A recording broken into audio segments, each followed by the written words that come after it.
ایک چھوٹا سا واقعہ ہی کافی ہے، چھوٹی سی کہانی قصہ ہی کافی ہے کہ ایک ہرنی جو ایک کسی جنگل کے راستے سے گزر رہی تھی اور اس کی حالت یہ تھی کہ وہ پیگننٹ تھی، حاملہ تھی اور ڈیلیوری کے حالات بالکل قریب تھے، ڈیلیوری بالکل قریب موقع ڈیلیوری ہونے کا تھا اور وہ جنگل کے راستے سے گزر رہی تھی۔ چلتے چلتے اس نے دیکھا کہ دائیں طرف سے شیر آ رہا ہے جو اس پر حملہ کرنے کی کوشش کر رہا ہے، اور وہ اس سے بچنے کے لیے جب اپنے بائیں طرف نظر ڈالتی ہے تو حالت یہ ہے کہ بائیں طرف میں ایک شکاری شکار کرنے کے لیے تیار کھڑا ہوا ہے۔ جب وہ آگے بڑھنے کی کوشش کرتی ہے تو سامنے ایک بہت بڑی آگ لگی ہوئی ہے، اگر وہ وہاں سے جائے گی تو پھر اس کو اپنی جان کو بھی کھونا پڑے گا، اپنی جان کی بھی قربانی پیش کرنی پڑے گی۔ اب وہ بڑی مذبذب ہے کہ اب کیا کرے۔ جب پیچھے مڑ کر دیکھتی ہے تو حالت یہ تھی کہ زور کی بارش چل رہی ہے، بڑی تیز آندھی کے ساتھ بارش ہو رہی ہے۔ اب اس ہرنی کی حالت یہ تھی کہ نہ وہ جانب جا سکتی تھی، نہ بائیں جانب جا سکتی تھی، نہ سامنے جا سکتی تھی، نہ پیچھے کے راستے کو اختیار کر سکتی تھی۔ وجہ یہ تھی کہ پیچھے زور کی بارش چل رہی ہے اور سامنے ایک آگ لگی ہوئی ہے، دائیں طرف شکاری کھڑا ہوا ہے اور بائیں طرف میں شیر کھڑا ہوا ہے۔ اب وہ بڑی مذبذب ہے کہ اس حالت میں اپنی جان کو کیسے بچائے اور اپنے بچے کو آسانی کے ساتھ کیسے پیدا کرے، اپنے بچے کی ولادت کیسے کرے۔ حاضرین کرام، وہ بڑی مذبذب ہو جاتی ہے، پریشان اور حیران ہو جاتی ہے، لیکن آخر میں اس نے یہ فیصلہ کیا کہ میرے لیے جو اہم کام ہے مجھے اس پر نظر رکھنی چاہیے، جو میرا اصل مقصد ہے اپنے اصل مقصد پر مجھے نظر رکھنی چاہیے۔ اس نے اپنی جان کی پرواہ کرنا چھوڑ دیا۔ اب جو مقصد تھا وہ بچے کی صحیح طور پر ولادت کرنا تھا، بچے کو صحیح طور پر پیدا کرنا تھا، ڈیلیوری صحیح طور پر کرنی تھی۔ چنانچہ وہ فوراً ان تمام چیزوں سے اپنے آپ کو دور کر لیتی ہے، اپنے موت کے خوف کو دور کر لیتی ہے اور اپنے مقصد کو ذہن میں بٹھا کر اپنے بچے کی ڈیلیوری کی تیاری کرنے لگتی ہے، ان حالات کو، ان کیفیات کو سمجھنے کی کوشش کرتی ہے اور اسی میں وہ غرق ہو جاتی ہے۔ اور ادھر اللہ تبارک و تعالیٰ کا ایسا کرم ہوتا ہے کہ حاضرین کرام، اللہ تبارک و تعالیٰ اس کے ساتھ ایسی رحمیت کا معاملہ فرماتے ہیں کہ ایک طرف وہ شکاری شکار کرنے کے لیے کھڑا ہوا تھا اور سامنے آگ چل رہی ہے، پیچھے زور کی بارش ہو رہی ہے۔ اللہ ایسا کرم کا معاملہ فرماتا ہے، ایک زوردار بجلی گرتی ہے اور اس بجلی کی چمک سے شکاری کا شکار چوک جاتا ہے اور وہ شکار چوک کر سیدھا شیر کو جا کر اس کی گولی لگتی ہے اور وہ بجلی جو آتی ہے وہ فوراً آگ پر گرتی ہے، پانی اس پر گرتا ہے اور آگ بھی بجھ جاتی ہے۔ اور ادھر آپ غور کریں کہ اللہ تبارک و تعالیٰ نے اس کے لیے دو راستے اللہ تبارک و تعالیٰ نے کھول دیے ہیں۔ جو شکار کرنے کے لیے کھڑا ہوا تھا، اللہ تبارک و تعالیٰ نے شکاری کے ذریعے شیر کو ہلاک کر دیا۔ سامنے جو آگ تھی، اللہ نے پانی کے ذریعے اس آگ کو بھی جب بجھا دیا تو اب اس کے پاس دو راستے اللہ تبارک و تعالیٰ نے فراہم کر دیے، دو راستوں کو اللہ تبارک و تعالیٰ اس کے سامنے کھول دیا۔ تو اس کہانی سے، اس قصے سے ہمیں یہ پیغام ملتا ہے کہ بندہ اگر اپنے مقصد پر نظر ڈالے، اور بندے کا مقصد کیا ہے، اللہ تبارک و تعالیٰ نے قرآن مجید میں فرما دیا کہ وَمَا خَلَقْتُ الْجِنَّ وَالْإِنسَ إِلَّا لِيَعْبُدُونَ، کہ ہم نے جن اور انسان کو اپنی عبادت کے لیے پیدا کیا ہے، اپنی عبادت کے لیے پیدا کیا ہے، اپنی تسبیح و تحلیل کرنے کے لیے پیدا کیا ہے۔ اگر بندہ اپنے مقصد کو سمجھ جائے اور اسی پر عمل کرنے کی کوشش کرتا رہے تو یقیناً آج جتنے مسائل میں مسلمان گرے ہوئے ہیں، اللہ تبارک و تعالیٰ آسانی کے ساتھ ہمیں نکال دے گا، ان مصیبتوں سے اللہ تبارک و تعالی ہمیں چھٹکارا عطا فرمائے گا۔ لیکن ان تمام چیزوں کے لیے سب سے پہلا کام ہمیں یہ کرنا ہے کہ اپنے ایمان کو مضبوط کرنا پڑے گا، اپنے ایمان میں استقامت کو پیدا کرنا پڑے گا۔ دوسرا، دل میں اللہ تبارک و تعالی کے خوف کو پیدا کرنا پڑے گا۔ اور تیسرا جو سب سے اہم کام ہے، اللہ نے ہمیں پیدا کرنے کا جو مقصد بیان قرآن مجید میں کر دیا ہے، اس مقصد مقصد کو اپنے مد نظر رکھتے ہوئے اگر ہم اللہ کی عبادت میں لگ جائیں گے، اللہ کے ذکر و اذکار کرنے میں لگ جائیں گے، اس کے احکامات کی پابندی کرنے میں لگ جائیں گے، تو جس طرح اللہ تبارک و تعالیٰ نے اس ہرنی کے لیے آسانی عطا فرمائی ہے، یقیناً اللہ تبارک و تعالیٰ ہماری زندگیوں میں بھی آسانی عطا فرمائے گا، ہمارے معاملات میں بھی اللہ تبارک و تعالیٰ آسانی عطا فرمائے گا۔ اور جو دشمنان اسلام کو مٹانے کے لیے، مسلمانوں کو مٹانے کے لیے سازشیں کر رہے ہیں، یقیناً اللہ تبارک و تعالیٰ ان کو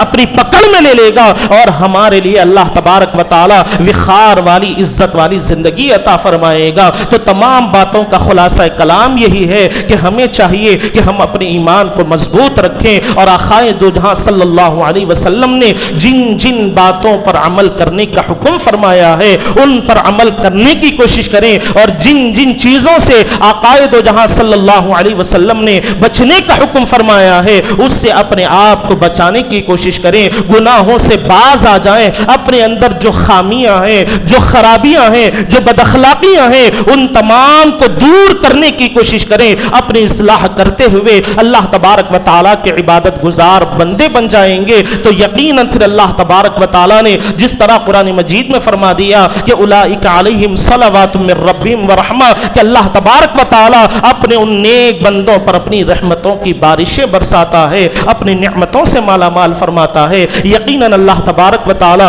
ہمیں بھی اپنی نعمتوں سے مالا مال فرمائے گا، اپنی رحمتوں سے اللہ تبارک و تعالیٰ سرفراز فرمائے گا۔ آخر میں دعا ہے کہ جو کچھ کہا گیا، جو کچھ سنا گیا، اس پر اللہ تبارک و تعالی ہم تمام کو عمل کرنے کی توفیق عطا فرمائے اور ہمیں ساری زندگی صراط مستقیم پر چلنے والا بنائے۔ اللہ اور اس کے حبیب پاک علیہ الصلوۃ والسلام کی رضامندی حاصل کرنے کی توفیق عطا فرمائے۔ وآخر دعوانا ان الحمد للہ رب العالمین۔